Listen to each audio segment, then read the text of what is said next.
আসসালামু আলাইকুম। কেমন আছেন সবাই?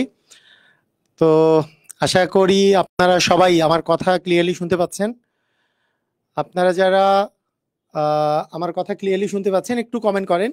আমাদেরকে সবাই আপনারা ক্লিয়ারলি দেখতে পাচ্ছেন কিনা এবং আমার কথা ক্লিয়ারলি শুনতে পাচ্ছেন কিনা একটু কমেন্ট করেন। আমাদের আজকের এই লাইভটা খুবই স্পেশাল একটা লাইভ।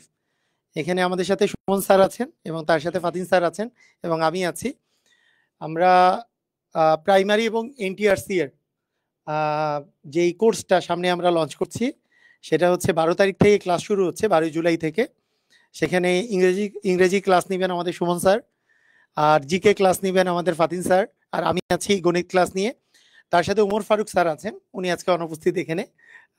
খুবই স্পেশাল বাংলা পড়ান ইনি। তিনি নেবেন হচ্ছে বাংলা আমাদের এই কোর্সে। তো এই যে প্রাইমারি এবং নিবন্ধনের জন্য এই কোর্সটাতে আপনাদের যা যা বেসিক দরকার সেই বেসিক থেকে কিন্তু আপনাদের পুরোটাই আমরা কভার করে দিব। এবং এইটার জন্য প্রথমত আমরা যে ক্লাসগুলো নিব এই ক্লাসগুলো আমাদের কিন্তু জুম অ্যাপেও ক্লাসটা করতে পারবেন, আবার ফেসবুক প্রাইভেট গ্রুপে লাইভও করতে পারবেন ক্লাসগুলো। তো আপনাদের সবারই একটা আমার রিকোয়েস্ট থাকবে যে যারা কোর্সটাতে ভর্তি হচ্ছেন তারা অবশ্যই রেগুলারলি লাইভ ক্লাস করবেন। আপনারা দেখা যাবে যে লাইভ ক্লাসগুলো জমা থাকলে অনেকেই মনে করেন যে পরে রেকর্ডিং ক্লাস দেখে নিব, এরকম যাতে না হয়। ওকে। আচ্ছা, আরেকটা বিষয় হচ্ছে যে আমাদের এই ক্লাসগুলো নেওয়ার ক্ষেত্রে আমরা যেই কাজটা করব সেটা হচ্ছে মোস্ট ইম্পর্টেন্ট যেই কোশ্চেনগুলো আছে, মোস্ট ইম্পর্টেন্ট কোশ্চেন বিগত সালে যেগুলো এসছে বা যেগুলো আসতে পারে আপনাদের জন্য, তো সেইটা কিন্তু কম্প্যাক্ট ওয়েতেই আমরা শেষ করব সেই কোশ্চেনগুলোর অ্যান্সারগুলো। তো আমি মনে করি এই ক্লাসগুলো যদি আপনি করেন আপনাদের প্রত্যেকের খুবই হেল্প হবে। তো এই কোর্সটার এখানে আমি একটু দেখাই দিই। আমাদের এমপিবিয়ান ওয়েবসাইটে গিয়ে আপনি কোর্সটা কিনতে পারবেন। এই যে mpbian.com, গুগলে এমপিবিয়ান লিখে সার্চ দিলেই কিন্তু পেয়ে যাবেন।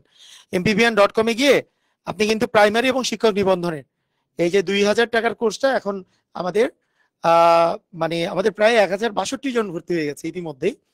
তো প্রতিদিনই 100-200 করে ভর্তি হচ্ছে। তো আমাদের এই ক্লাসটা আমরা শুরু করছি এবং এই যে এই সময়টাতে আমরা মোটামুটি 7:30 থেকেই ক্লাসটা শুরু করব। 7:30 দিকে আমাদের ক্লাসগুলো শুরু হবে, যাতে করে মাগরিবের নামাজের পরে এবং এশার নামাজের আগে এই দুটার যে গ্যাপটা আছে এই গ্যাপে আমরা যাতে ক্লাসগুলো করতে পারি। তো আজকে আজকে আমরা একটা খুবই, স্যার আসেন, আজকে আমরা অ্যাকচুয়ালি আজকে শুধু কথা বলতেই আসি নাই, আজকে খুব ইম্পর্টেন্ট কিছু আমরা পড়াশোনাও করব। আজকে আমাদের সুমন স্যার খুবই ইম্পর্টেন্ট একটা টপিক পড়াবেন। আপনারা ক্লাসটা করলেই বুঝতে পারবেন এবং প্রত্যেকটা পরীক্ষার জন্য এই টপিকটা খুবই ইম্পর্টেন্ট, যেই টপিকটা স্যার করাবেন। তার সাথে ফাতিন স্যার তো প্রায়ই আমাদের এই পেজে লাইভ নেন, আবার রেকর্ডিং ক্লাস দেন। তো ওনার কাছে আমরা রিকোয়েস্ট করব যে আগামীকালকে যদি একটা উনি ক্লাস নিতে পারেন, আগামীকাল বা যেদিন উনি সময় পান, তবে আশা করি আগামীকালকে উনি একটা খুবই গুরুত্বপূর্ণ একটা ক্লাস নেবেন। এই সময়টাতেই আমরা আগামী 3-4 দিন আমরা আমাদের যে ফ্রি ক্লাসগুলো আছে সেগুলো চালাই যাব, যাতে করে আপনারা দেখতে পারেন যে আমরা আসলে কিভাবে করে ক্লাসগুলো নেই বা ক্লাসগুলোতে আপনারা উপকৃত হচ্ছেন কিনা এটা। তো এই হলো, আমি এই কথা বলে আমি একটু ফাতিন স্যারকে দিব, ফাতিন স্যার 2-1টা কথা বলি, সুমন স্যারকে দিয়ে দিবেন এবং সুমন স্যার আপনাদেরকে বাকি 1 ঘন্টা 1.5 ঘন্টা যতটুকু সময় লাগে আপনাদের খুবই ইম্পর্টেন্ট টপিক পার্শ্ব স্পিচ সম্ভবত উনি আজকে পড়াবেন। তো সবাইকে অসংখ্য ধন্যবাদ, আল্লাহ হাফিজ আমার পক্ষ থেকে। এখন ফাতিন স্যার। Thank you. আসসালামু আলাইকুম সবাইকে। আমাকে অনেকে হয়তো এই এই যে দেখেছেন লাইভ ক্লাসে, আমি একটু ছোট করে আমার পরিচয়টা দিয়ে নেই। আমি আব্দুল্লাহ ফাতিন, আমি আপনাদের সাথে আছি সাধারণ জ্ঞান পোর্শন নিয়ে। ইনশাল্লাহ আপনাদের সাথে খুব চমৎকার কিছু মাস বা কিছু সময়, কিছু সেশন, কিছু ক্লাস যাবে। আমার পড়ানোর আসলে যেটা, যারা আমার ক্লাস হয়তো আগে করেছেন তারা জানেন যে আমি আসলে প্রতিদিন আপনাদেরকে বলি অ্যাটলিস্ট জেনারেল নলেজে যে একটু নোট করে পড়ার জন্য। তো আমি যেটা করব যে আসলে স্লাইডে প্রচুর ইনফরমেশন থাকবে, স্লাইড দেখে দেখে পড়ানো ওই বিষয়টার ভিতরে আমি খুব একটা নাই। এটার জন্য আমি প্রথমেই আন্তরিকভাবে দুঃখ প্রকাশ করছি। আমি যেটা করব যে আমার ক্লাসগুলোতে প্রত্যেক দিন যেটা হবে যে আমি প্রিভিয়াস ইয়ারে যে প্রশ্নগুলো আসছে সেই প্রশ্নগুলো আমি যতটা সম্ভব সলভ করিয়ে দিব। এরপরে প্রশ্নগুলো যখন বিগত বছরের প্রশ্নগুলো যখন আসবে বা যেগুলো আসছে আর কি, সেগুলো যখন আপনার সলভ হয়ে যাবে, আপনার কিন্তু ওই টপিকের একটা মেজর পোর্শন কিন্তু প্রিপারেশন হয়ে গেল, পড়া হয়ে গেল। এমন না যে আমি মুখস্থ করাই দিব আপনাকে বিগত বছরের প্রশ্নের উত্তরগুলা, বরং বিগত বছরে যে প্রশ্নগুলো আসছে সেই প্রশ্নগুলা আমি যখন সলভ করাবো, ডেফিনেটলি প্রত্যেকটা প্রশ্নের ওই সলভটা কিন্তু আমি যখন করাবো একটু ডেপথে বা একটু ভিতরে কিন্তু ঢুকবো। ঠিক আছে, আলটিমেটলি তাহলে কি হচ্ছে, আপনার টপিকটাও কাভার হচ্ছে এবং বিগত বছরের প্রশ্ন কি কি আসতেছে সেগুলো জানা হচ্ছে। তাহলে একে তো আপনার ওই বিগত বছরের প্রশ্ন সলভ করতে গিয়ে ওই নির্দিষ্ট বিষয়ের উপরে একটু পড়াশোনাও হচ্ছে, এর বাইরে যদি আরো কোনো কিছু থাকে তখন আমরা মূল লেকচারে যাব এবং আর বিগত বছরে যে প্রশ্নগুলো হয়তো আসে নাই, আসতে পারে, ওই জিনিসগুলো তখন আমরা জেনে নিব। ঠিক আছে, এতে করে কি হইলো যে আমার একটা টপিক পড়া হইলো, বিগত বছরের প্রশ্নও সলভ হইলো এবং বিগত বছরে আসে নাই ওই প্রশ্নগুলো পড়তে গিয়ে কি ওই টপিকের আরো ধারণা লাভ হইলো।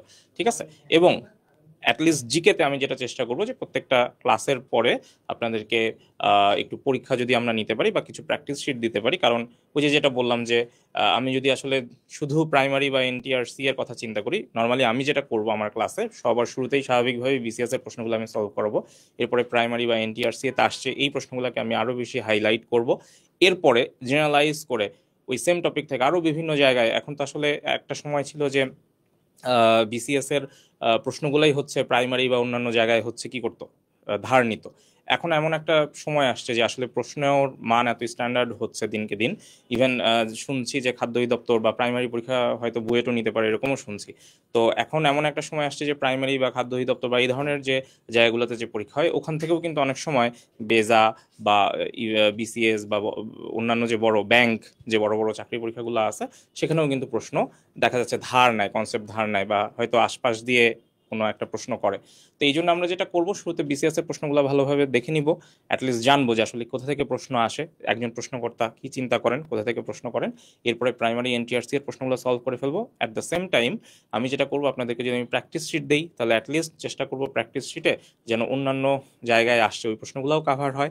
অ্যাট দ্য সেম টাইম আমি যদি যখন পরীক্ষা নিব, অ্যাটলিস্ট জিকেতে এই জিনিসটা খুব বেশি দরকার যে জিকেতে আপনি যত বেশি পরীক্ষা দিবেন তত আপনার কি জেনারেল নলেজ তত এনরিচ হবে। ঠিক আছে, তো বাংলাদেশ আন্তর্জাতিক বিষয়ের সাথে সাথে যতটুকু লাগে, বিজ্ঞান প্রযুক্তি যতটুকু লাগে ততটুকুই আপনাকে দেয়া হবে। এবং আমার একটা রিকোয়েস্ট, যেহেতু আমরা বলছি যে ডেডিকেটেডলি প্রাইমারি এবং এনটিআরসি এর কোর্স, তো সেক্ষেত্রে আপনাকে প্রথমে জানতে হবে যে কোথায় আমাকে থামতে হবে। হ্যাঁ, মানে আমি জাস্ট মানে আননেসেসারি অনেক ইনফরমেশন পড়বো সেটারও আসলে দরকার নাই। সো আমার রিকোয়েস্ট থাকবে, আমি ক্লাসে যা পড়াবো আপনাকে বিশ্বাস করতে হবে, you have to trust me, যে আমি যা পড়াবো এর বাইরে কোনো কিছু আসবে না। এবং আমি আপনাকে ওইটুকু ভরসা দিচ্ছি যে আমি ক্লাসে যা পড়াবো এর বাইরে অন্য কোনো কিছু আসবে না ইনশাল্লাহ। ঠিক আছে, সো আশা করি আপনারা সবাই রেগুলার ক্লাসগুলো করবেন এবং অ্যাটলিস্ট জিকের ক্লাসগুলোর দিন একটু মনোযোগ দিয়ে খাতা কলম নিয়ে বসবেন। কারণ জিকে জিনিসটাই এরকম যে যত নোট করে পড়বেন, লিখে লিখে পড়বেন, তত আপনার মাথায় ইনফরমেশনগুলো গেঁথে যাবে। এবং ওই যে বললাম ক্লাস শেষে আমি যখন পরীক্ষাগুলো নিব, রেগুলার এক্সামগুলো দিবেন, ক্লাসের পরপরই যে পরীক্ষা বা যে আমি শিটগুলো দিব ওগুলো সলভ করবেন, তাহলে আপনার কি মোটামুটি ভালো একটা প্রিপারেশন হবে। এবং অনেকে যেমন জিজ্ঞেস করেন যে 10ম থেকে বা 11 থেকে 20তম গ্রেডের প্রিপারেশন এটাতে কাভার হবে কিনা, আমি এতটুকু গ্যারান্টি দিতে পারি যে জেনারেল নলেজ যদি আপনি আমার সাথে ভালোভাবে প্রিপারেশন নিতে পারেন, শুধু প্রাইমারি এনটিআরসি না, যে কোনো প্রতিযোগিতামূলক চাকরি পরীক্ষা আপনি বসতে পারবেন বেশ কনফিডেন্টের সাথে। ঠিক আছে, তো আশা করি সবার সাথে ভালো একটা সময় যাবে এবং আসলে যেইটা উদ্দেশ্যে আসলে একসাথে হওয়া সেটা আমাদের উদ্দেশ্য পূরণ হবে। আল্লাহ আমাদের সবার আসলে আশা পূরণ করবে, আমরা যেন একটা ভালো বলার মতো সমাজস্বীকৃত চাকরি পাই। তো আমি আর কথা বাড়াবো না, অনেক কথাবার্তা বলে ফেলছি, আপনাদের সাথে কথা সামনে হবে ইনশাল্লাহ। আমরা আসলে চলে যাচ্ছি, সময় কালক্ষেপণ না করে। আমরা যেহেতু আজকে একটা চমৎকার ক্লাস করব, খুবই গুরুত্বপূর্ণ এবং বেসিক একটা ক্লাস করব, আমাদের মির্জালাল সুমন স্যার আছেন এখানে, আমি একটু স্যারকে ব্যাটন পাস করে দিচ্ছি। Thank you. Most welcome sir. স্যারের খুব চমৎকার চমৎকার কথা শুনেছেন আপনারা, ইনশাল্লাহ ক্লাসও খুব চমৎকার উপভোগ করবেন। ওকে, তাহলে আসেন আমরা আজকে কথা বলবো যে বিষয়টা নিয়ে আর কি। আমাদের আপনারা জানেনই যে প্রাইমারি এবং শিক্ষক নিবন্ধনের একটা ডেডিকেটেড কোর্স, এই কোর্সের আজকের ক্লাসটা বলতে পারেন সবার জন্য উন্মুক্ত ক্লাস আর কি। যারা আমাদের ভর্তিকৃত স্টুডেন্ট প্লাস যারা নন অ্যাডমিটেড সবাই আমাদের এই ক্লাসটাতে আজকে যুক্ত হতে পারছেন আর কি। তো আসেন আমরা মূল আলোচনায় চলে যাই। আমাদের আজকের আলোচনায় আমরা যে বিষয়গুলো নিয়ে কথা বলবো সেটা হলো মূলত আমরা আজ দেখব, সেটা হলো আমরা আজকে মূলত পার্টস অফ স্পিচ আইডেন্টিফিকেশন নিয়ে কথা বলবো ইনশাল্লাহ। এটা এমন একটা topic, parts of speech identification এমন একটা টপিক যে জায়গা থেকে আপনি প্রাইমারি বলেন, বিসিএস বলেন, মানে যে কোনো যত রকমের এক্সাম আছে, অ্যাডমিশন বলেন, অলমোস্ট প্রত্যেকটা এক্সামে মিনিমাম 1 থেকে 2টা, ইভেন কখনো কখনো 3টা প্রশ্ন আমরা দেখতে পাই। তো যেহেতু এই জায়গাটা খুব একটা হট টপিক বলতে পারেন, বা মানে অত্যন্ত ইম্পর্টেন্ট একটা টপিক বলতে পারেন, সো আসেন তাহলে আমরা এই টপিকটাতে এখন জাম্প করি, গুরুত্বপূর্ণ আলোচনাগুলো দেখবো আমরা। তো আমি আজকে আপনাদের জন্য যেই কাজটা করেছি, আমি কিছু প্রিভিয়াস ইয়ারের কোয়েশ্চেন দিয়ে রেখেছি। এখানে বিসিএস এর কোয়েশ্চেন আছে, প্রাইমারির কোয়েশ্চেন আছে, সাইড বাই সাইড এই জায়গাটাতে আপনারা আউটসাইড কিছু কোয়েশ্চেন দেখতে পাবেন যেগুলো আসে নাই বাট আসার মতো, বা এই রিলেটেড যে কোনো কোয়েশ্চেন আসলে যাতে আপনারা কভার করতে পারেন সেই বিষয়গুলো নিয়ে এখন ক্লাস হবে ইনশাল্লাহ। ওকে, আচ্ছা তাহলে আসেন আমরা সরাসরি চলে যাই। আমরা বেশ কিছু গুরুত্বপূর্ণ প্রশ্ন দিয়ে রেখেছি। এখন যে প্রশ্নটা দেখতে পাচ্ছেন, অল ইজ ওয়েল। যারা 3 ইডিয়টস মুভি দেখছেন, মজা করে বলা হয়েছে ওইখানে, গান শুনে আসছেন আর কি, অল ইজ ওয়েল, তাই না ভাই? All is well. সো এই যে দেখেন আমরা দেখতে পাচ্ছি অল ইজ ওয়েল, এই জায়গাটাতে আপনাদের কাছে অলটাকে কোন পার্টস অফ স্পিচ মনে হয়? ঠিক আছে, তো যেহেতু identification of parts of speech, এখানে আমার মনে হয় না আপনার আর এই কোশ্চেনের বা স্টেমটাতে বলে দিতে হবে যে পার্টস অফ স্পিচ আইডেন্টিফাই করো। জাস্ট আমরা আন্ডারলাইন করা যে ওয়ার্ডটা, এটা what type of parts of speech আর which parts of speech, just we need to identify. Okay, so আসলে আমরা একটু মিলেমিশে করি কাজ। এই কোশ্চেনটা নিয়ে আমি অনেককে দেখেছি, মানে তারা ডিফারেন্ট ক্যাটাগরির আনসার করে। হ্যাঁ, তো আসলে আমরা একটু প্রথমে মূল বিষয়টা জানি আসি, যাতে আর ভুল করে গুল মেরে হুলস্থুল পর্যায়ে যেতে না হয়। ওকে, তো দেখেন অ্যাজ ইউজুয়ালি আমাদের জানা আছে, আমরা যখনই সেন্টেন্স লিখি সামনে বসে সাবজেক্ট, এর ইমিডিয়েট পরে আমরা একটা ভার্ব লিখি, তারপরে আমি আদার্স লিখে রাখলাম। ঠিক আছে, এই আদার্সের জায়গায় অবজেক্ট বসতে পারে, এই জায়গাটাতে কমপ্লিমেন্ট বসতে পারে, অ্যান্ড ইভেন এই জায়গাটাতে এক্সটেনশন বসতে পারে। আরো এক্সক্লুসিভ একটা তথ্য মাথায় রাখেন, সেটা হলো এই জায়গাটাতে object plus complement plus extension একসাথে 3টাও বসতে পারে।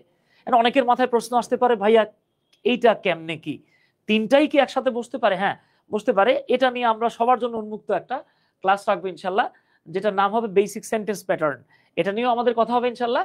তো আসেন আমরা যখন বলছি অল ইজ ওয়েল, এইখানে আমরা এটাকে কি বলবো?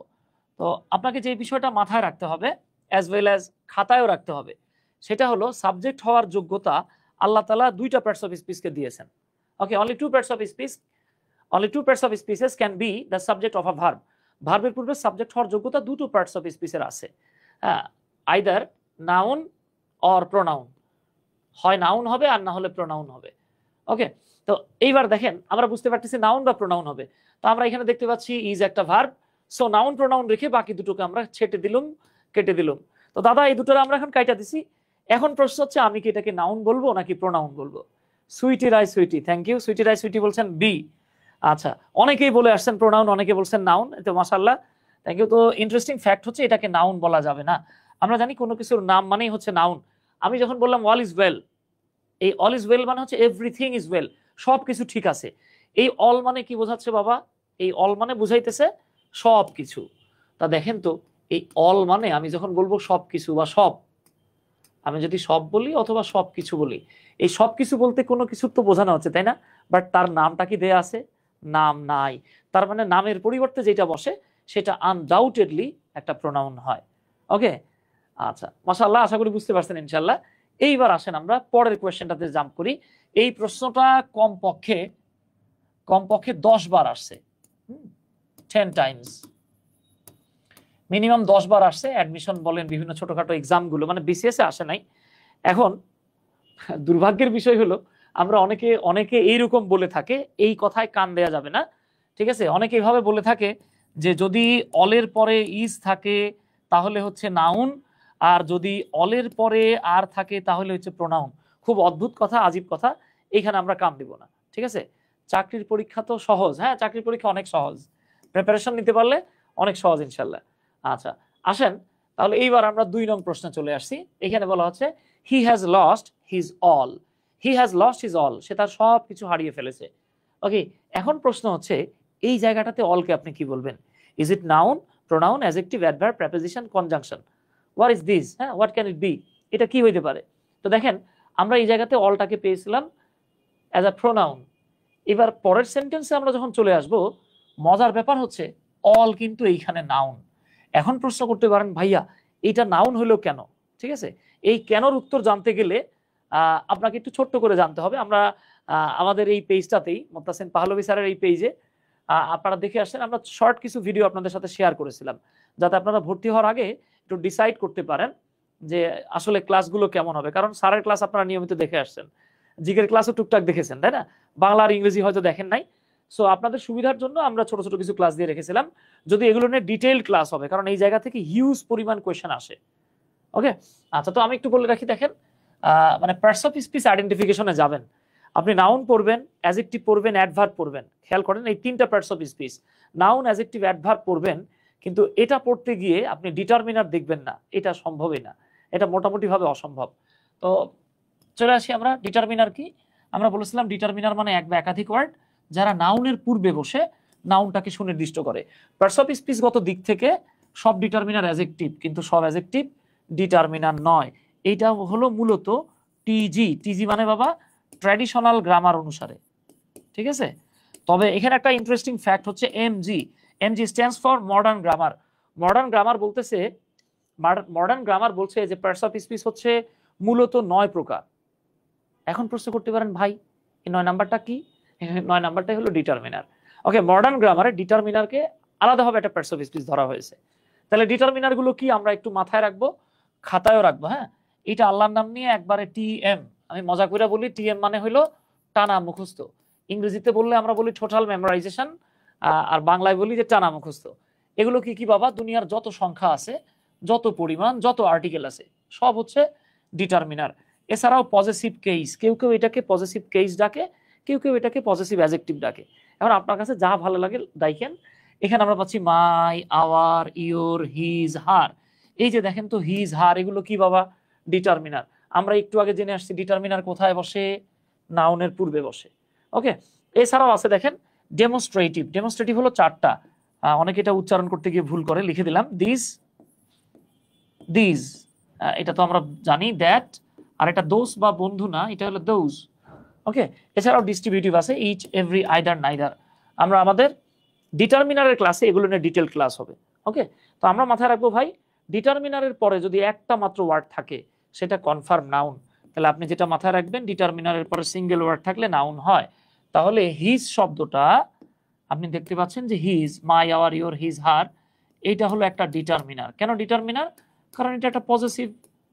ওকে, আর আমরা জানি পজেসিভ গুলো ডিটারমিনারের কাজ করে, সো এর পরের ওয়ার্ডটা নাউন হয়। তাহলে আপনি এখানে কি পেলেন? এইখানে অল হয়ে গেছে নাউন, এখানে অল হয়ে গেছে নাউন। তাহলে খেয়াল করেন এর ইমিডিয়েট আগের যে কোয়েশ্চেনটা, এইখানে অল হয়ে গিয়েছিল প্রোনাউন, এইখানে আবার অল হয়ে গেছে নাউন। এবার আমরা যদি পরের সেন্টেন্সটাতে বা পরের কোয়েশ্চেনটাতে চলে আসি, 3 নং প্রশ্ন। ওকে, এটা কিন্তু জবের এক্সামে আসা কোয়েশ্চেন, আমি পাশে রেফারেন্স দেই নাই। রেফারেন্স দিলে কি হয়,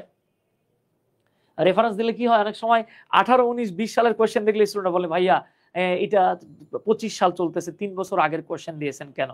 ঠিক আছে, বা আমাদের মূল ক্লাসগুলো যেখানে আমরা টপিক পড়ানোর পর পর কোয়েশ্চেন সলভ করব, আপনারা রেফারেন্স পাবেন। হ্যাঁ, আচ্ছা, এই কোয়েশ্চেনটা কিন্তু এক্সামে আসা কোয়েশ্চেন। আপনাদের কাছে কি মনে হয় একটু দেখেন তো, আমরা একসাথে এটা সমাধান করতে পারি কিনা। এখানে বলা হচ্ছে দে ওয়ার অল অ্যালোন, তারা ছিল সম্পূর্ণ একা, পুরোপুরি একা। তো দেখেন, আমরা ছোটবেলা থেকে জেনে আসছি যে ওয়ার্ড নাউন প্রোনাউন সম্পর্কে তথ্য দেয়, সেটা হয়ে যায় অ্যাডজেক্টিভ, তাই না? সেটা হয়ে যায় অ্যাডজেক্টিভ। তো একটু খেয়াল করেন তো, আমি অল শব্দটাকে ধরেন কেটে দিলাম, ধরেন অল শব্দটা এখানে নাই, হ্যাঁ, এর ঘেঁচাং করে কাইটা দিলাম, আমরা কেটে দিয়ে লিখলাম দে ওয়ার অ্যালোন, তারা একা ছিল। তো এই যে দেখেন তো, দেটা একটা কি? দে হলো একটা প্রোনাউন। আমাদের জানা আছে নাউন প্রোনাউন সম্পর্কে যে ওয়ার্ড তথ্য দেয় তাকে বলা হয় অ্যাডজেক্টিভ। এটা একটা অ্যাডজেক্টিভ হয়ে গেছে। এখন আপনি যে তথ্যটা মাথায় রাখবেন সেটা হলো খুব গুরুত্বপূর্ণ তথ্য। আপনি যখনই কোনো নাউনকে প্রশ্ন করবেন, কি দিয়ে প্রশ্ন করবেন? আপনাকে প্রশ্ন করতে হবে কেমন দিয়ে। হ্যাঁ, আপনি যখনই একটা নাউনকে কেমন দিয়ে প্রশ্ন করবেন, যদি দেখেন এই কেমন প্রশ্নের উত্তরটা নাউনের সামনে চলে আসছে, তাহলে আপনার ড্যাম শিওর হয়ে যাবেন যে এইটা একটা অ্যাডজেক্টিভ। নাউনকে কেমন দিয়ে প্রশ্ন করে উত্তরটা সামনে পেয়ে গেলে সেটা অ্যাডজেক্টিভ হয়ে যায়। যেমন ধরেন আমি ধরে লিখলাম লেডিজ, মহিলা। হ্যাঁ, এখন আপনি জিজ্ঞেস করলেন যে সুমন ভাই কিরাম মহিলা? আমি বললাম দাদা শ্রীরাম মহিলা। কেমন মহিলা? ধরেন আমি বললাম মেধাবী মহিলা, সুন্দরী মহিলা। হ্যাঁ, আচ্ছা, কেমন মহিলা? ধরে নেন আমরা বললাম সুন্দরী। সুন্দরীর ইংরেজি কি? কিউট। ঠিক আছে, বা আকর্ষণীয়। এই যে নাউনকে কেমন দিয়ে প্রশ্ন করে উত্তরে কিউট পেয়েছি, এইটা একটা অ্যাডজেক্টিভ। ঠিক তেমনি এইখানে আবার দেখেন আমাদের কি আসছে, এই যে অ্যালোন শব্দটা অ্যাডজেক্টিভ ছিল। আরেকটা ইন্টারেস্টিং ফ্যাক্ট দেখেন, আমরা যখন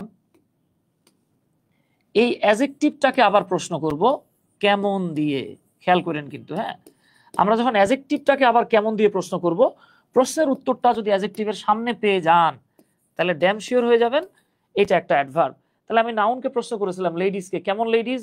উত্তর আসছে কিউট লেডিজ। এখন আমি যদি কিউটটাকে প্রশ্ন করি যে ভাই কিউট তো বুঝলাম, তা কিউট, তা কিরাম কিউট? হ্যাঁ, আমি একটু মজা করে বলতেছি আর কি, কিরাম কিউট। আপনি বললেন দাদা শ্রীরাম কিউট, তা কেমন কিউট? এই যে আপনি বলতে পারতেছেন ভ্যারি কিউট। এই যে ভ্যারি শব্দটা কিউট সম্পর্কে তথ্য দিচ্ছে, সো এটা একটা অ্যাডভার্ব। তার মানে মোদ্দা কথা দাঁড়াচ্ছে অ্যাডজেক্টিভকে কেমন দিয়ে প্রশ্ন করে প্রশ্নের উত্তরটা যদি অ্যাডজেক্টিভের সামনে পেয়ে যান তাহলে আর কিছু করার নাই। এটাই সায়েন্স। সায়েন্সটা কি? অ্যাডজেক্টিভে কেমন দিয়ে প্রশ্ন করলে অ্যাডভার্ব পাওয়া যায়। আরেকটা উদাহরণ দেই। ধরেন আমি বললাম হি ওয়াজ স্মার্ট, সে ছিল স্মার্ট। আচ্ছা, স্মার্ট তো আপনারা জানেন। আমি আরেকটা শব্দ লিখছি, অ্যাফেইবল। হ্যাঁ, অ্যাফেইবল মানে হচ্ছে অমায়িক। এটা একটা গুণ। তো আমরা জানি দোষ গুণ অবস্থা সংখ্যা পরিমাণ মানেই সেটা ডেফিনেটলি একটা অ্যাডজেক্টিভ। হি ওয়াজ অ্যাফেইবল, সে ছিল অমায়িক।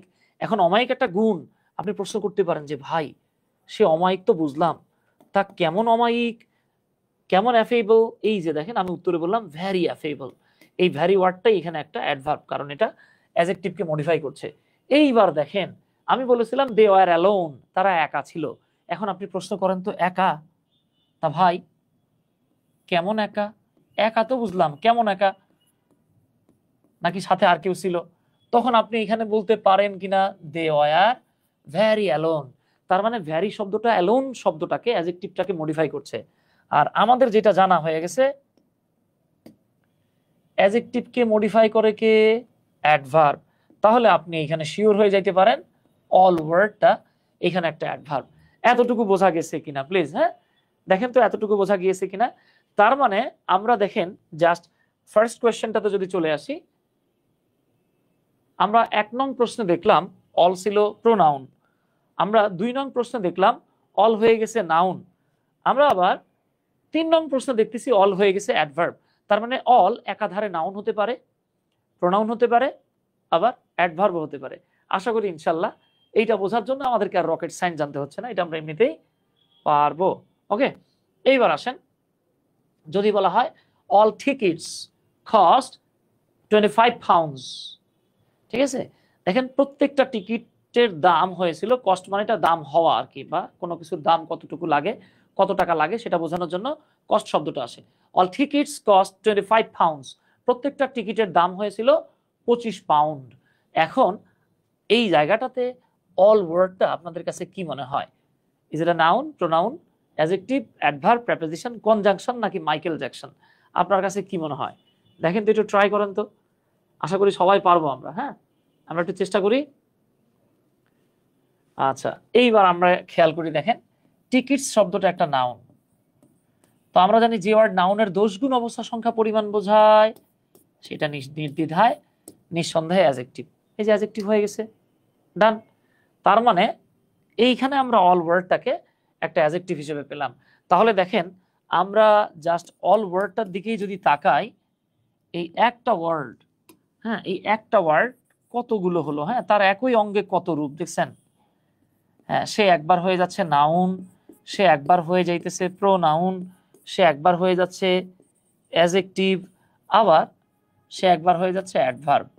এখন সমস্যাটা হচ্ছে কি, আপনি যদি তাকে ধরতে না পারেন কি হিসেবে আছে তাহলেই বিপদ। তো এই জিনিসগুলো আপনাকে খুব ভালোভাবে ধরে ধরে কভার করতে হবে, আদারওয়াইজ আপনি এই আইডেন্টিফিকেশনে গিয়ে বিপদে পড়ে যাবেন। এবার একটা ইন্টারেস্টিং ফ্যাক্ট বলি আপনাদেরকে। আমি সবসময় চেষ্টা করি লার্ন উইথ ফানের, মানে লার্নিংটা যেন ফানের মাধ্যমে হয় আর কি। আমার সবসময় এই প্রচেষ্টাটা থাকে। তো আমি মজা করে বলি মাঝে মাঝে যে ধরেন আমার প্রতিবেশী হিসেবে এক আপু থাকে, খেয়াল করেন, আমার আপন বোন না, ধরে নেন আমার প্রতিবেশী আপা, তারে আমি আপা ডাকি। এখন আজকে গিয়ে যদি দেখি এই আপাকে আমার আপন বড় ভাই, ধরেন আমি ক্লাস শেষে বাসায় গিয়ে দেখলাম আমার আপন বড় ভাই এই আপুরে বিয়ে করে ফেলছে, তাহলে এই আপু কিন্তু তখন আমার আর আপু থাকতেছে না, এই আপু হয়ে যাইতেছে কি ভাবি। এখন আপুর হাজবেন্ড হিসেবে আমার ভাইরে তো আর দুলা ভাই ডাকতে পারি না, ভাবি হয়ে যাইতেছে। আবার ধরে নেন আমি যদি গিয়ে দেখি যে না, এই আপুরে আমার ভাই না আমার চাচা বিয়া করে ফেলছে, তাহলে আগে আমি ডাকতাম আপু, এখন আমার ডাকতে হইতেছে চাচি। কেন? কারণ ওই যে পজিশনটা ম্যাটার করতেছে, তার অবস্থানটা কোথায়, অবস্থানের উপর ভিত্তি করেই সে আপু হবে নাকি নাউন হবে। তারপরে দেখেন ভাবি হবে নাকি চাচি হবে, এটা তার অবস্থানের উপর ডিপেন্ড করতেছে। আর যদি গিয়ে দেখি যে না, আমার ছেলে বিয়ে করে ফেলছে, তাহলে ওনারে আমার ডাকা লাগতে হবে বৌমা। যদি আমার বাপে বিয়ে করে তাইলে হবে শুধু মা। যদি আমি বিয়ে করি তাহলে কি হবে, ভাবতেছেন বউ, তাহলে হয়ে যাবে জান। ঠিক আছে, এই যে দেখেন জান বা বউ যেটাই ডাকি, মানুষ কিন্তু একটাই ছিল আপু, এখান থেকে ভাবি হবে, চাচি হবে, বৌমা, মা নাকি জান হবে, কিসের উপর ডিপেন্ড করছে, অবস্থানের উপর। ডোন্ট টেক ইট নেগেটিভলি, আমি জাস্ট আপনাকে অবস্থানটা বুঝাইলাম। হ্যাঁ, এইভাবে আপনাকে সেন্টেন্স গুলো দেখে পার্টস অফ স্পিচের তারা কোন পার্টস অফ স্পিচ, এই অবস্থানটা আপনারা আমারে বুঝতে হবে। হ্যাঁ, সমস্যা হচ্ছে কি আমরা অনেক সময় এই অবস্থানটা খেয়াল করি না, তাই পার্টস অফ স্পিচ মার্ক করতে পারি না। আশা করি এতটুকু বুঝে ফেলছেন ইনশাল্লাহ। এইবার আসেন, এই কোয়েশ্চেনটা আমি কয়েকদিন আগেও বলেছিলাম, আপনাদের মনেও আছে ইনশাল্লাহ, আমি জাস্ট এখানে উত্তর দিয়ে দিচ্ছি। দেখেন, আই হ্যাভ আ পেট। পেট মানে হচ্ছে পোষা প্রাণী, অনেকেরই প্রাণী পোষার শখ টক থাকে, ঠিক আছে। তো আই হ্যাভ আ পেট, আমার একটা পোষা প্রাণী আছে। এবার আপনি আমার প্রশ্ন করলেন যে ভাই আমারও একটা পোষা প্রাণী আছে, ঠিক আছে, তার আমি ফুচকা খাওয়াই আর কি। হ্যাঁ, তো খেয়াল করেন, আপনার যে পোষা প্রাণী আছে, আমি জিজ্ঞেস করলাম ভাই আপনার এই পোষা প্রাণী এটা কি, পুরুষ নাকি মহিলা, বেড়া নাকি বেডি, আপনিও আমার জিজ্ঞালেন এটা কি। তখন আমি বললাম ইট ইজ আ, এই যে এ একটা কি বাবা, এ হলো একটা আর্টিকেল, আর আর্টিকেল মানে কি determiner. After determiner single word থাকলে কি হয়, নাউন হয়। আজীবন আপনি আমি পড়ে আসলাম হি শি দে, এগুলো কি, এগুলোকে পড়ে আসলেন প্রোনাউন, কিন্তু অবস্থান ম্যাটার্স, ঠিক আছে, পজিশন ম্যাটার্স। তাহলে এই পজিশনটা ধরতে না পারলে আপনার তো এখানে বিপদ। তাহলে আমরা আশা করি হিটাকে আর এই জায়গাতে আমরা প্রোনাউন বলে বিপদে পড়বো না। Okay dear. আচ্ছা, এইবার আপনাদেরকে একটা শর্ট টেকনিক বলে দেই। এই শর্ট টেকনিকের মাধ্যমে আপনি ইজিলি যে কোনো সেন্টেন্সে নাউনের অবস্থানগুলো জানতে পারবেন।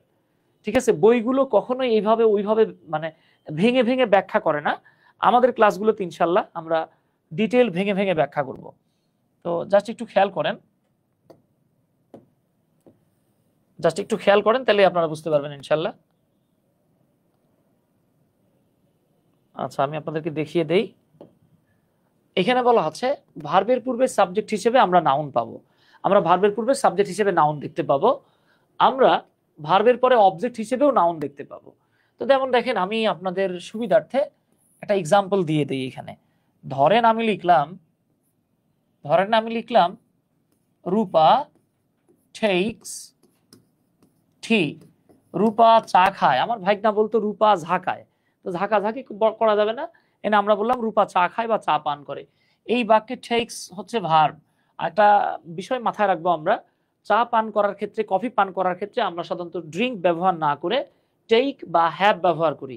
যেমন আপনি আমারে বললেন যে ভাই চলেন এক কাপ চা খায় আসি, লেটস হ্যাভ, এই যে দেখেন let's have a cup of tea, চলেন এক কাপ চা খাওয়া যাক, let's have a cup of tea. Okay, আপনি এভাবে বলতে পারতেন let's take a cup of tea, চলেন এক কাপ চা পান করে আসি। তাহলে এই বাক্যটাতে আপনি যদি জাস্ট খেয়াল করেন তাহলে দেখতে পাবেন রূপা হলো আমাদের এই জায়গাটাতে সাবজেক্ট, রূপা একটা মেয়ের নাম তাই নাউন, টি হলো আমাদের এখানে অবজেক্ট, টি একটা পানীয়ের নাম তাই এটা একটা নাউন। তাহলে আমরা দুটো জায়গায় নাউন পাই, সাবজেক্ট হিসেবে এবং অবজেক্ট হিসেবে। এবার আসেন মনোযোগ সহকারে দেখেন, এই জায়গাগুলো থেকে অহরহ প্রশ্ন আসে। হ্যাঁ, এই জায়গাগুলো যদি না জানেন আপনি জিরান্ট চিনবেন না, এই জায়গাগুলো যদি না জানেন আপনি পার্টিসিপল চিনবেন না, এই জায়গাগুলো যদি আপনি না জানেন আপনি নাউন ক্লজ চিনতে পারবেন না, এই অবস্থানগুলো যদি না জানেন আপনি নাউন ফ্রেজও মার্ক করতে পারবেন না। তার মানে এক ঢিলে অনেক পাখি মারার যেই একটা সুযোগ, সেই সুযোগটা আপনাকে এখানে করে দেওয়া হয়েছে। ওকে, আচ্ছা, এইবার আসেন ভার্বের পরে কমপ্লিমেন্ট হিসেবেও নাউন বসে। যেমন আমি যদি একটা এক্সাম্পল লিখি এইভাবে যে উই আর স্টুডেন্টস, জাস্ট খেয়াল করেন এখানে উই হলো সাবজেক্ট আর হচ্ছে ভার্ব, স্টুডেন্টস হচ্ছে কমপ্লিমেন্ট। এখন অনেকে প্রশ্ন করতে পারে যে ভাই এটা কি হলো, হ্যাঁ এটা কি হলো, আপনি কেন এর কমপ্লিমেন্ট বললেন? এইখানে তো ভার্বের পরের অংশটাকে অবজেক্ট বলেছেন, তাহলে এইখানে ভার্বের পরের অংশটা কেন কমপ্লিমেন্ট, কই থেকে এটা কেমনে হইলো? ঠিক আছে, আচ্ছা আসেন, এইটা বুঝতে গেলে আপনাকে যে কাজ করতে হবে, আপনি ভার্বটাকে তুলে দিবেন। তাহলে ভার্বকে তুলে দিলে কে থাকতেছে? রূপা। আর কে থাকতেছে? ঠি। এইবার এদের দুইজনের মাঝখানে একটা সমান চিহ্ন দিয়া দেখবেন এরা কি ইকুয়াল অর নট ইকুয়াল। আমি যদি বলি রূপা চা পান করে, তার মানে এই বাক্যে যিনি রূপা তিনিই কি চা, যিনি মানে যেটা চা সেটাই কি রূপা? নেভার এভার, কখনোই না। যখন আগেরটা পরেরটা আলাদা হচ্ছে আমরা পরের অংশটাকে অবজেক্ট বলছি। বাট পরের সেন্টেন্সটাতে যদি খেয়াল করেন, আপনি এখানে দেখতে পাচ্ছেন ভার্বটাকে তাড়ায় দেন। আপনি যদি বলেন উই মানেই স্টুডেন্টস, স্টুডেন্টস মানেই উই, বাবা এইবার দেখেন তো এই দুইটা কি আলাদা? No, never. এরা একই, আমরা মানে স্টুডেন্ট, স্টুডেন্ট মানে আমরা। ভার্বের আগের এবং পরের অংশ যখন একে অপরকে এক্সপ্রেস করে তখন পরের অংশটাকে আর অবজেক্ট বলা যায় না, তখন তাকে বলতে হয় কমপ্লিমেন্ট। আশা করি অবজেক্ট এবং কমপ্লিমেন্টের পার্থক্যটা ধরতে পারছেন। যদি এই পার্থক্যটা ধরতে না পারেন তাহলে ভয়েস চেঞ্জ করতে পারবেন না। আমাদের আজকের টপিকের সাথে অলমোস্ট প্রত্যেকটা গ্রামার রিলেটেড। এখন বলতে পারেন ভাইয়া এইটার লগে ভয়েস কেমনে রিলেটেড? আচ্ছা আমি জাস্ট বলি, দেখেন আমরা আজীবন পড়ে আসছি ভয়েস যখন আমরা চেঞ্জ করি তখন সাবজেক্টটা অবজেক্ট হয়, অবজেক্টটা সাবজেক্ট হয়। ঠিক আছে, আমরা কি কখনো পড়ে আসছি যে সাবজেক্টটা কমপ্লিমেন্ট হয়, কমপ্লিমেন্টটা সাবজেক্ট হয়? পড়ি নাই। এখন গিট্টুটা লাগবে কখন জানেন? যখন আপনি অবজেক্ট আর কমপ্লিমেন্টের পার্থক্য জানেন না, তখন আপনি ভয়েস চেঞ্জ করবেন কেমনে? তখন তো আপনি ভয়েস চেঞ্জ করতে পারবেন না। তখন আপনার কাছে মনে হবে কি, আরে একই মনে হয়, যেটাই মনে হয় অবজেক্ট সেটাই মনে হয় কমপ্লিমেন্ট। ওকে, আচ্ছা আশা করি বুঝতে পারছেন ইনশাআল্লাহ। এইবার তাহলে আমাদের এতটুকু বোঝা হয়ে গেছে। এক্ষেত্রে এই ভার্বটাকে বলা হয় লিঙ্কিং ভার্ব। তো কমপ্লিমেন্ট হিসেবে আমরা কি পেলাম? স্টুডেন্টস হচ্ছে একটা নাউন, নাউন পেলাম। তাহলে তিনটা জায়গায় আপনি নাউন পেয়ে গেছেন। কোন তিনটা জায়গা? সাবজেক্ট, ভার্বের পূর্বে সাবজেক্ট, ভার্বের পরে অবজেক্ট, ভার্বের পরে কমপ্লিমেন্ট হিসেবে। ওকে, ভার্বের পরে কমপ্লিমেন্ট হিসেবে। এইবার আসেন, এটা আমরা অলরেডি বলে ফেলছি, ডিটারমিনারের পরে একটা ওয়ার্ড মানেই নাউন। যেমন আপনি যদি বলেন আই হ্যাভ সাম টয়েজ, আমার কিছু খেলনা আছে। এই যে দেখেন সাম একটা সংখ্যা, আর আমরা কি জানি বাবা? সংখ্যা মানেই হলো determiner, and after determiner if there is single word it will be a noun. ঠিক আছে, এই যে হয়ে গেছে। হ্যাঁ, আচ্ছা আচ্ছা, ধন্যবাদ। এইবার আসেন, প্রেপোজিশনের পরে একটা ওয়ার্ড থাকলে সাধারণত প্রেপোজিশনাল অবজেক্ট হিসেবে সেটা নাউন হয়, প্রোনাউনও হতে পারে। আমরা আপাতত প্রোনাউনের কাছে যাচ্ছি না। যেমন আপনি বললেন উই লিভ, ধরেন লিভটা একটু বড়, আমি লিখলাম রিলাই, উই রিলাই অন আল্লাহ, আমরা আল্লাহর উপরে নির্ভর করি। এই যে অন একটা প্রেপোজিশন, প্রেপোজিশনের পরে কি বসে? নাউন বসে। আপনি কিন্তু অনেকগুলো জায়গা জানতেছেন, এই জায়গাগুলোতে যদি আইএনজি যুক্ত ভার্ব পান, আইএনজি যুক্ত ভার্ব নাউনের জায়গায় বসলে তখন সেটা জিরান্ড হয়ে যাবে। তার মানে দেখেন আপনি নাউন শিখতেছেন, সাইড বাই সাইড জিরান্ড শিখতেছেন। এই জায়গাগুলোতে যদি আপনি কোনো একটা ক্লজ পেয়ে যান, কি বলবেন বাবা? আপনি বলে দিবেন এটা একটা নাউন ক্লজ। এই জায়গাগুলোতেই যদি আপনি একটা ফ্রেজ পেয়ে যান, কি বলবেন? এটা একটা নাউন ফ্রেজ। তার মানে এক ঢিলে অনেক পাখি। ওকে, তার মানে এক ঢিলে অনেক পাখি। আচ্ছা, অনেকে কমেন্ট করতেছেন টাইমিংটা নিয়ে। হ্যাঁ, আমাদের ক্লাসগুলো মূলত 7টা থেকে 7টা 30-এর মধ্যেই শুরু হবে ইনশাল্লাহ। ওকে, আচ্ছা, ডিটারমিনার এবং প্রেপোজিশন এই দুটোর মাঝখানে যদি একটা ওয়ার্ড থাকে সেটা নাউন হয়ে যায়। এগুলো মাথায় রাখেন কিন্তু। এই জায়গা থেকে মানে এই জায়গাটা থেকে মিনিমাম 20 থেকে 30 বার প্রশ্ন আসে চাকরির পরীক্ষায়। ওকে, আর ফাতিন স্যার যেমনটা বললো যে ইনশাল্লাহ, স্যার যেমন জিকের কথা বলছে, আমি ইংরেজির কথা বলতেছি। আমরা যেভাবে মানে আমাদের ইংলিশে মিনিমাম 30টা ক্লাস থাকবে। আপনি দেখবেন অনেক বাঘা বাঘা কোচিং সেন্টার গুলোতেও, মানে অনেক বড় বড় নাম করা কোচিং, তারাও কখনো আপনার বিসিএস এর জন্য বলেন, বিভিন্ন এক্সামের জন্য বলেন, তারা এই এতগুলো ক্লাস দেয় না। আমাদের ক্লাসগুলো দেখলে বুঝতে পারবেন ইনশাল্লাহ। প্রয়োজন আমরা আরো ক্লাস বাড়ায় দেবো, আপনাদের সমস্যা হবে না। মানে আমি আমার ইংরেজি নিয়ে বলতে পারি যে ইনশাল্লাহ আপনি প্রাইমারি এনটিআরসি এর পাশাপাশি আপনার বিসিএস এর প্রিলির জন্য কভার হয়ে যাবে ইনশাল্লাহ। ঠিক আছে, আচ্ছা, তো ডিটারমিনার আর প্রেপোজিশনের মাঝখানে একটা ওয়ার্ড থাকলে নাউন হয়। যেমন চাকরির পরীক্ষা অনেকবার আসছে, this is the go of the world.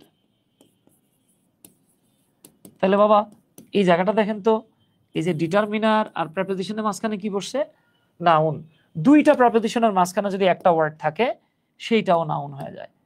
ওকে, আপনি যদি বলেন, আমি জাস্ট আচ্ছা লিখে দিই পুরো একটা sentence, he got A plus, সে এ প্লাস পেয়েছিল by dint of, by dint of মানে মাধ্যমে, by dint of hard work, সে কঠোর পরিশ্রমের মাধ্যমে এ প্লাস পেয়েছিল। এই যে দেখেন, বাই একটা প্রেপোজিশন, অফ একটা preposition, in the middle of two preposition, single word থাকলে সেটা নাউন হয়। আচ্ছা, ওকে বাবা, আচ্ছা মাশাআল্লাহ, আপনারা পারবেন ইনশাআল্লাহ। এবার আসেন, এটা মারাত্মক মারাত্মক মারাত্মক ইম্পর্টেন্ট একটা কথা, সেটা হচ্ছে অ্যাডজেক্টিভের পরে যদি একটা ওয়ার্ড থাকে, কনফার্ম কনফার্ম কনফার্ম, সেটা একটা নাউন। যেমন দেখেন, আপনি বলতে পারেন we met some brilliant students, আমরা কিছু মেধাবী ছাত্রছাত্রীদের সঙ্গে দেখা করলাম। ব্রিলিয়ান্ট একটা গুণ, আমরা জানি দোষ গুণ অবস্থা সংখ্যা পরিমাণ মানে অ্যাডজেক্টিভ, অ্যাডজেক্টিভের পরে একটা ওয়ার্ড মানেই নাউন। ওকে,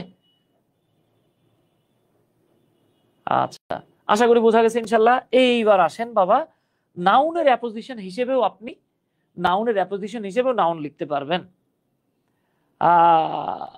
আচ্ছা আচ্ছা, এক ভাইয়া কমেন্ট করছেন, আমি এই কমেন্টার একটা সুন্দর রিপ্লাই দিচ্ছি।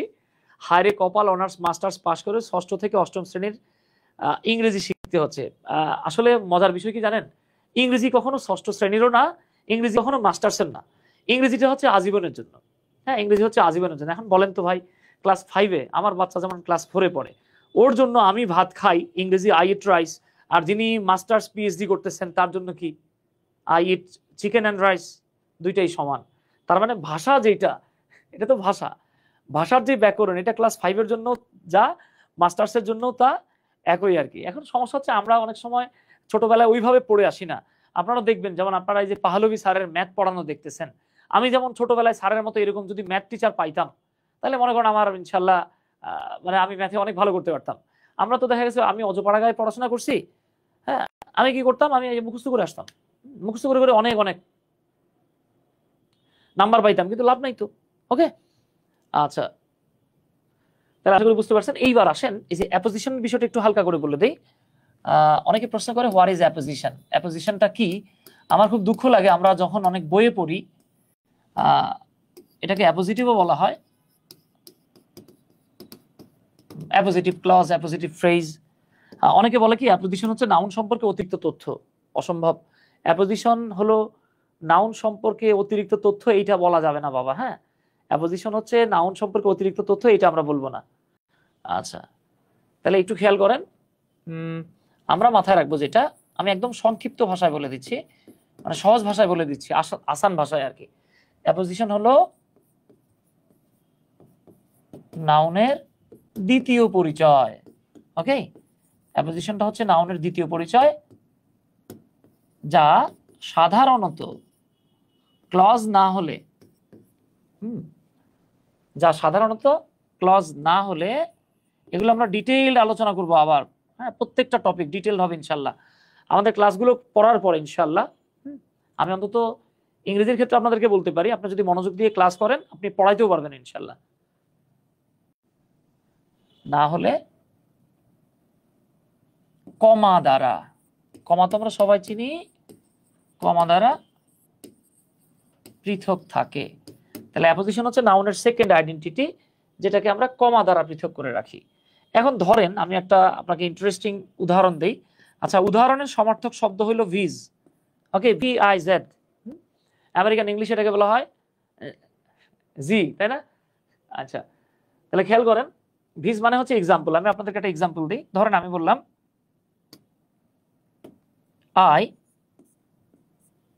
আই রিভিয়ার।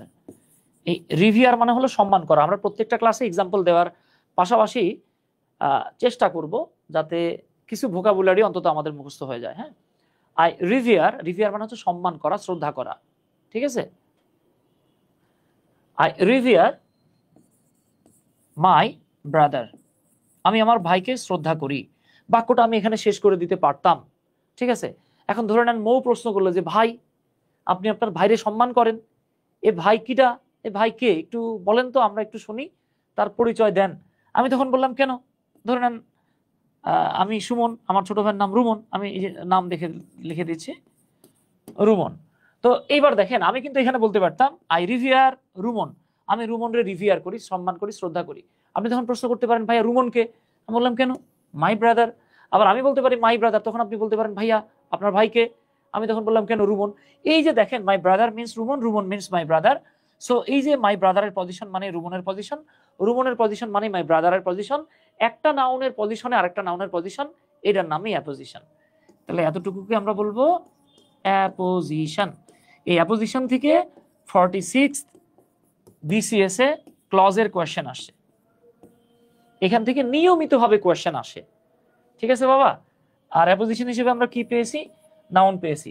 তাহলে this are the 9 places where you can find out a noun. এই 9টা জায়গাতে আপনি নাউন পেতে পারেন। তো আমি এটার আরেকটা উদাহরণ আপনাদেরকে দেখাচ্ছি।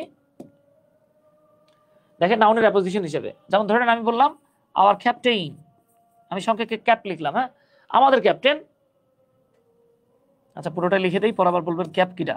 আওয়ার ক্যাপ্টেইন প্লেইড ওয়েল, আমাদের ক্যাপ্টেন অনেক ভালো খেলেছে। তখন ধরে নেন রাধিকা জানে না আপনাদের ক্যাপ্টেন কিটা, আমি বললাম আমাদের ক্যাপ্টেন খুব চমৎকার খেলেছে। রাধিকা প্রশ্ন করলো ভাই দাদা এই আপনাদের ক্যাপ্টেনকে পরিচয় দেন দেখি, পরিচয় দেন তো। তখন আমি বললাম হাই হাই আপনি আমাকে ক্যাপ্টেনটা চিনেন না, শান্ত।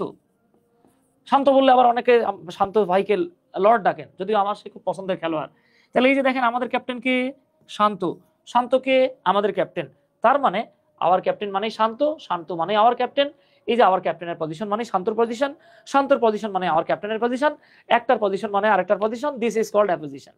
ওকে, so this are the 9 places where you can find noun. এই জায়গাগুলোতেই আপনি নাউন খুঁজে পাবেন। এইবার আসেন বাবা, হ্যাঁ এইবার আসেন, আমরা এখানটা সেন্টেন্স দেখতে পাচ্ছি হি স্টুড বিফোর, হি স্টুড বিফোর। আমরা জাস্ট কিছু কোয়েশ্চেন দেখে পার্টস অফ স্পিচ আইডেন্টিফিকেশন দেখছি, কিছু প্রশ্ন থেকে আমরা পার্টস অফ স্পিচ আইডেন্টিফিকেশন দেখছি।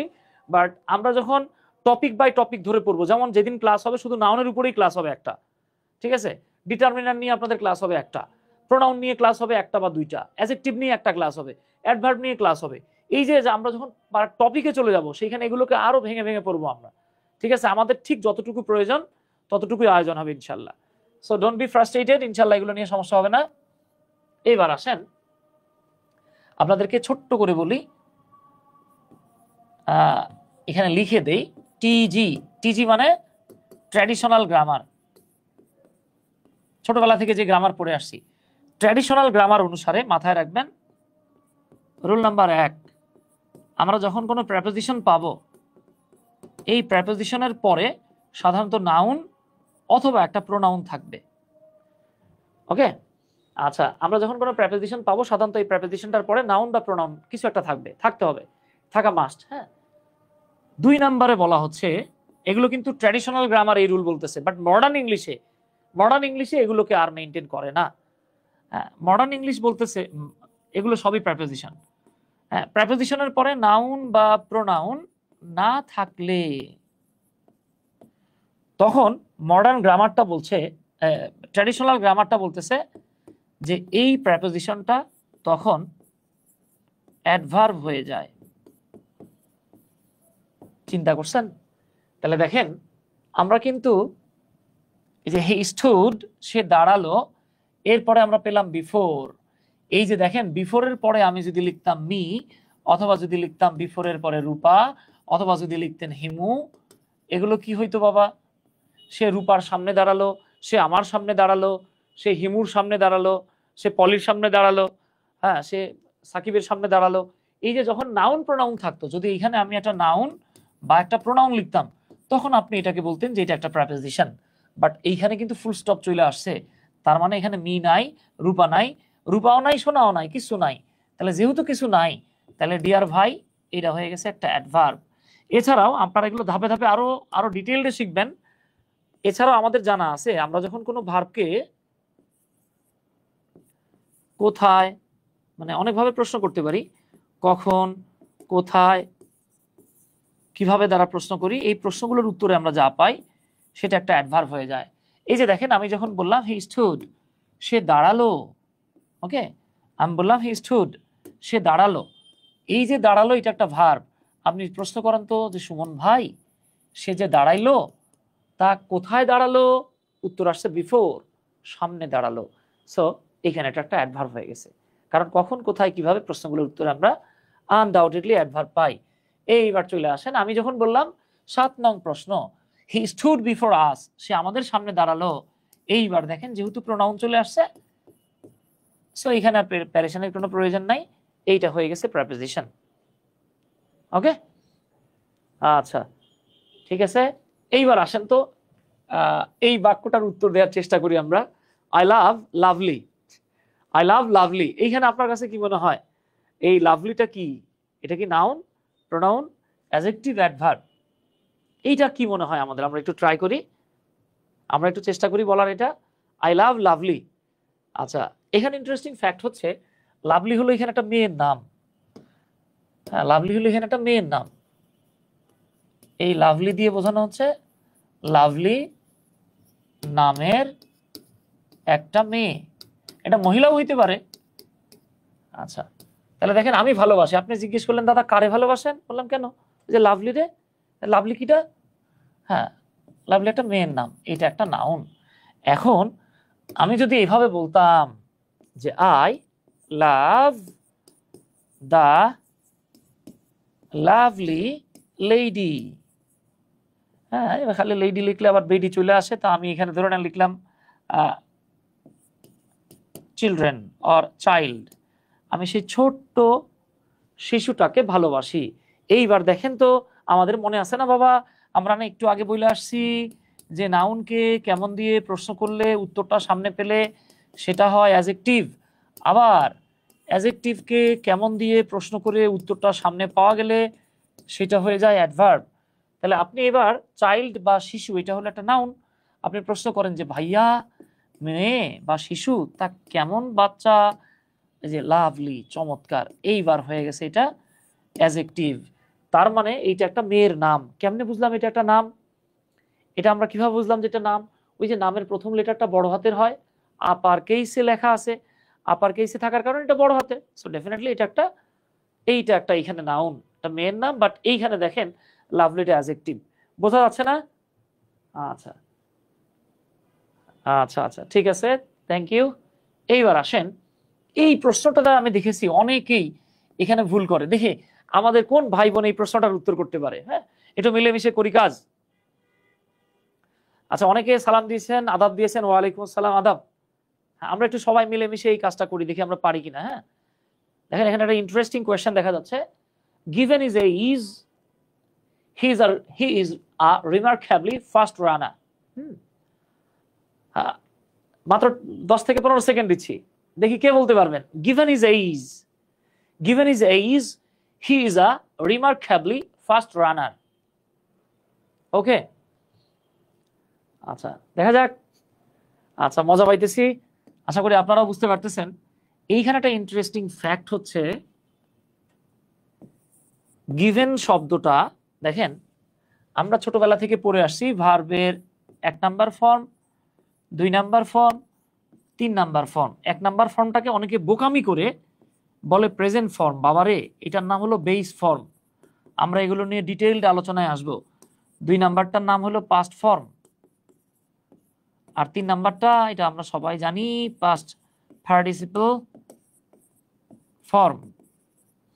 তো একটু খেয়াল করেন, আমরা পড়ে আসছি গিভ, পাস্ট টেন্সে হচ্ছে গেইভ, ফার্স্ট পার্টিসিপল হলো গিভেন।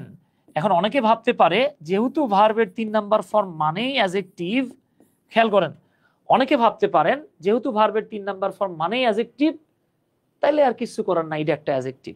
নো, এটা অ্যাডজেক্টিভ না। আপনারা অবাক হয়ে যাবেন, দিস ইজ আ প্রেপোজিশন। কি আজীব লাগতেছে না? কিচ্ছু করার নাই। দেখেন ফাতিন স্যার একটু আগে আপনাদেরকে বলে গেছে যে এখন কোয়েশ্চেন গুলো ইভেন ছোট, মানে আপনার এই যে এখন আপনি দেখবেন প্রাইমারির এক্সামও বুয়েটে দিয়ে নামাইতেছে। আপনি চিন্তা করতে পারছেন ছোট ছোট এক্সাম গুলো? হ্যাঁ, দেখা গেছে আপনার মানে ফার্স্ট ক্লাস জব না, সেকেন্ড ক্লাস, থার্ড ক্লাস, আপনি দেখবেন ইভেন 11 থেকে 20তম গ্রেডের অনেক কোশ্চেন এত টাফ করা হয়, আমরা অনেক সময় টাফ দেখে বাপ ডেকে ফেলাই, ভাই এটা কি হইলো? ঠিক আছে, আমরা এরকম করি না? তো এগুলো আপনারা জানতে হবে। গিভেন ইজ এইজ, তার এই সত্ত্বেও এইখানে এটা একটা প্রেপোজিশন। আপনারা ডেসপাইট শব্দটা শুনেছেন না? ডেসপাইট, এই ডেসপাইট মানেই হলো গিভেন, এইটা হলো একটা প্রেপোজিশন সত্ত্বেও, তাহলে দেখেন তার বয়স হওয়া সত্ত্বেও সে he is a remarkably fast runner, সে একজন অত্যন্ত দ্রুত গতির দৌড়বিদ। চিন্তা করছেন? আচ্ছা, এখন এইটারে আপনি অ্যাডজেক্টিভ বললে হবে না তো বাবা, এখানে বোঝাচ্ছে তার বয়স হওয়া সত্ত্বেও। পুরো সেন্টেন্সটা পড়েন, সে খুব তাৎপর্যপূর্ণভাবে একজন দ্রুত গতির রানার। তার মানে ধরে নেন আমি এখন বুড়া হয়ে গেছি, বুড়া খাটাস হয়ে গেছি, আমি আর জুয়ান মানুষের সাথে দৌড়াতে পারি না, ঠিক আছে? এখন আপনি কি বলতে পারেন দেখছেন, আপনি বলতে পারেন যে সুমন স্যার কচি হওয়া সত্ত্বেও দৌড়ায় পারে না। আবার দেখা গেছে আপনি একজন মুরব্বীরে দেখাইতেছেন, এই লোকটা মুরব্বী হওয়া সত্ত্বেও, যে মুরব্বী করেন না আর কি, যে সে মুরব্বী হওয়া সত্ত্বেও দেখেন সে অত্যন্ত দ্রুত দৌড়ায়, কিন্তু যে আমার কথা বলতেছে যে সুমনে পারে না এটা। ওকে বাবা, এ তো মাশাআল্লাহ আপনারা খুব ভালো বোঝেন। এইবার দেখেন তো, you can take it as a given. হ্যাঁ, এই সেন্টেন্সটা ক্যামব্রিজ অনলাইন ডিকশনারি থেকে নেয়া, এই সেন্টেন্সটা ক্যামব্রিজ অনলাইন ডিকশনারি থেকে নেয়া। আমরা মাঝে মাঝে দেখি বিসিএস বলেন, প্রাইমারি বলেন, এনটিআরসি বলেন, এই জায়গাগুলোতে অনেক সময় Cambridge online dictionary, Oxford online dictionary, Merriam Webster, এই জায়গাগুলো থেকে হুবহু প্রশ্ন তুলে দিয়ে দেয়, তা আমরা অনেক সময় ধরতে পারি না। আচ্ছা, এখন এইটা কি, এটা বলার কোনো অপেক্ষাই রাখে না। এই একটা আর্টিকেল, আর্টিকেল মানে ডিটারমিনার, ডিটারমিনারের পরের ওয়ার্ড নাউন।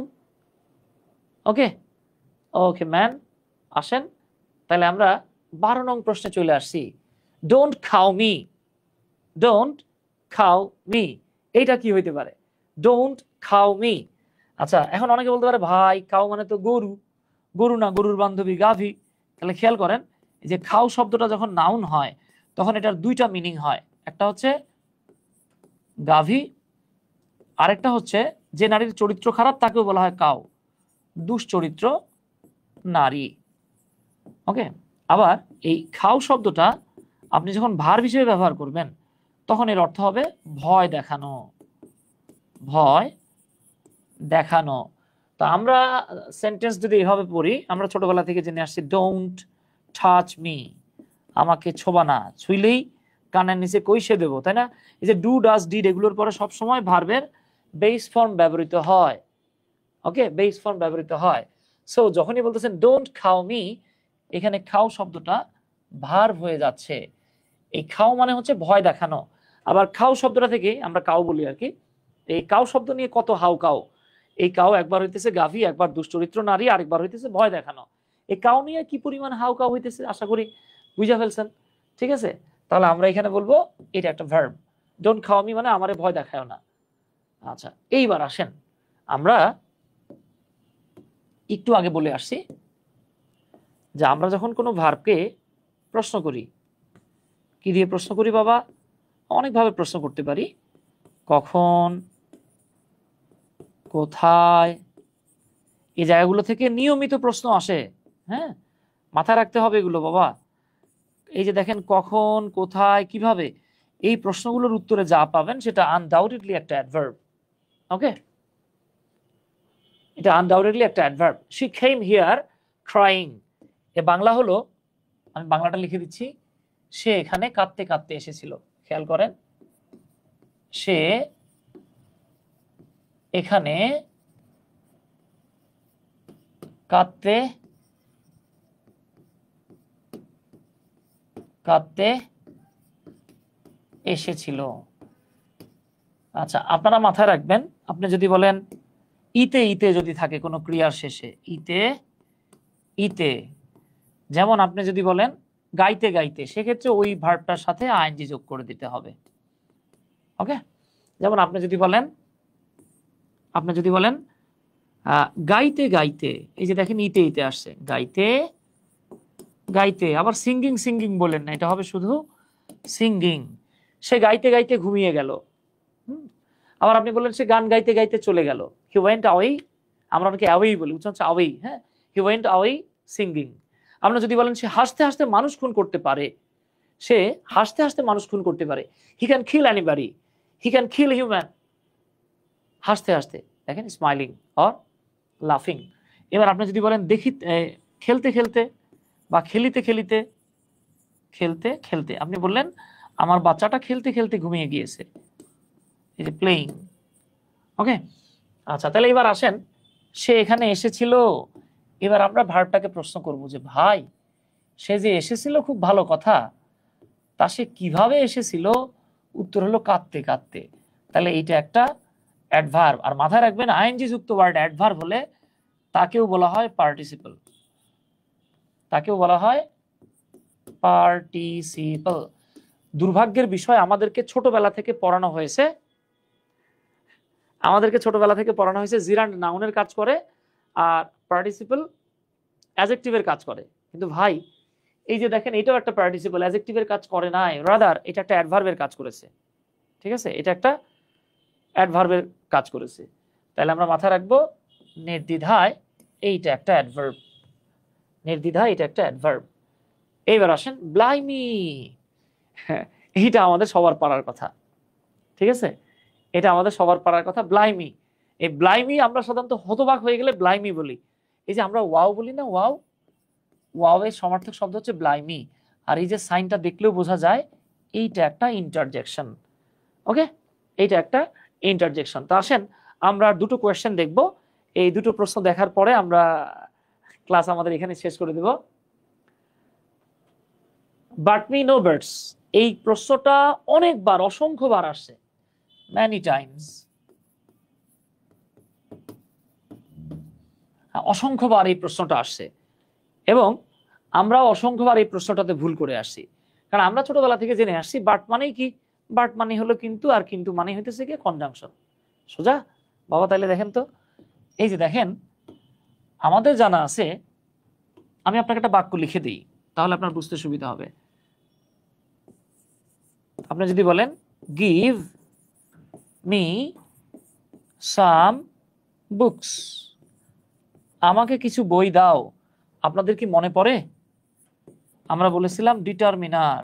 একটু মনে করাই দিই বাবা, ডিটারমিনার কি জিনিস? দুনিয়ার যত সংখ্যা আছে, এই যে দুনিয়ার যত পরিমাণ আছে, ডিটারমিনারের পরের ওয়ার্ডটা নাউন হয়। তাহলে দেখেন তো নো মানে কি? নো মানে কিছুই না, কিছুই না মানে জিরো, জিরো মানে শূন্য, শূন্য একটা সংখ্যা, তাই না? তাহলে দেখেন এই যে এটা হলো নো মানে কিছুই না, কিছুই না মানে কি শূন্য অথবা কিছুই না। এটা কিন্তু একটা সংখ্যা অথবা এইটা কিন্তু একটা পরিমাণ। সংখ্যা বলেন আর পরিমাণ বলেন, এটা ডিটারমিনার। তো ডিটারমিনারের পরের ওয়ার্ড কি হয়? নাউন। তাহলে এখানে সাম কি ছিল? দেখেন সাম ছিল বাবা সংখ্যা, আর সংখ্যা মানেই হচ্ছে ডিটারমিনার, ডিটারমিনারের পরের ওয়ার্ড নাউন হয়। এখানে বুকস নাউন, আর গিভ একটা কি ভার্ব, ভার্বের পরে কি বসে? অবজেক্ট বসে। আই হলো সাবজেক্ট, মি হচ্ছে অবজেক্ট। এবার আপনি যদি এখানে দেখেন ঠিক same, give me some books এর মতো হয়ে আসছে, বাট মি নো বার্ডস, আমার সাথে কিন্তু কিন্তু করো না। এই যে বার্ড, এইটা হলো একটা ভার্ব, যদি এটা ভার্ব না হতো তাহলে কিন্তু মি আসতো না। ঠিক আছে, আচ্ছা এইটা হলো object, this is the case. আশা করি এতটুকু বুঝতে পারছি আমরা। ওকে, আচ্ছা যারা যারা এই যে বারবার জিজ্ঞেস করছেন ভর্তি হব কিভাবে, হ্যাঁ আপনারা যেই কাজটা করবেন এমপিবিএনে চলে যাবেন। হ্যাঁ, আপনারা গুগলে গিয়ে এমপিবিএনে চলে যাবেন। এই এমপিবিএনে যখনই আপনি চলে যাবেন, গুগলে গিয়ে জাস্ট এমপিবিএন লিখে সার্চ দিন, এমপিবিএন লিখে সার্চ দিলেই আপনি আমাদের এই যে কোর্সটা পেয়ে যাবেন।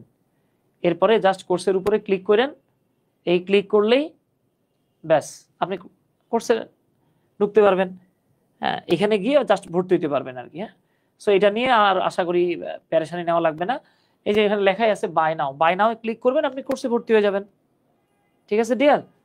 আচ্ছা ওকে ম্যান, তাহলে আমাদের question number 15 and 16 both corrected, both done. তাহলে এটা কি হয়ে গেল? নাউন। কেন নাউন? এই কেন নাউন এটা আশা করি আমাদের বুঝতে আর কোনো সমস্যা হওয়ার কথা না, কারণ এটা ছিল একটা ডিটারমিনার। ওকে ডিয়ার, সো এতটুকুর মধ্যে যদি আপনাদের কারো কোনো প্রশ্ন থাকে আমাকে প্রশ্ন করতে পারেন। দেখেন, আচ্ছা তো ঠিক আছে প্রিয় শিক্ষার্থী ভাই এবং বোনেরা, আমরা এই 16টা প্রশ্ন নিয়ে আপনাদের সাথে কথা বলেছি। এটা ছিল আমাদের আজকে জাস্ট পার্টস অফ স্পিচ আইডেন্টিফিকেশনের একটা ক্লাস। আমাদের এই ক্লাসটা ছিল আজকে পার্টস অফ স্পিচ আইডেন্টিফিকেশনের একটা ক্লাস। আশা করি পার্টস অফ স্পিচ আইডেন্টিফিকেশন অনেক কিছু আপনারা বুঝতে পেরেছেন। সামনে ইনশাল্লাহ আপনারা আরো ডিটেল আলোচনা পাবেন, আপনাদের সাথে আরো অনেক কিছু নিয়ে কথা হবে ইনশাল্লাহ। ঠিক আছে, তো আশা করি ইনশাল্লাহ পরবর্তী ক্লাসে আপনাদের সাথে আবারও দেখা হবে। সবার জন্য শুভকামনা থাকলো। আসসালামু আলাইকুম, আদাব, আল্লাহ হাফেজ।